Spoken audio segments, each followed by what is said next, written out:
তো আমি মাংস রান্না করার আগে এখানে একটু হালকা করে সব মশলাগুলো একটু ভেজে নিচ্ছি। এটা ভাজার কারণ মাংসটা না খেতে খুব ভালো লাগে, আর একটা ঘেরানটা খুব বেশ ভালো লাগে আমার কাছে। জায়ান তো আজকে ভীষণ খুশি আর ভীষণ মুডে আছে, ওর বাবা যে আসবে আজকে। তো এখানে এই যে ব্লেন্ডারে মশলাটা করে নিলাম, আর এখন এটার ভিতরে আমি আগে করে সব মশলা দিয়ে দিয়েছি। এবার দিয়ে দেবো মাংসগুলো।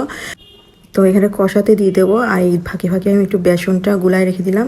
আর ইলিশ মাছ বের করছিলাম, এটা ফ্রিজে রাখা ছিল, বেশ অনেকদিন হয়েছে, কিন্তু এটা বের করে ভাবলাম যে আগে মনে ছিল না পরিষ্কার করে রাখার কথা।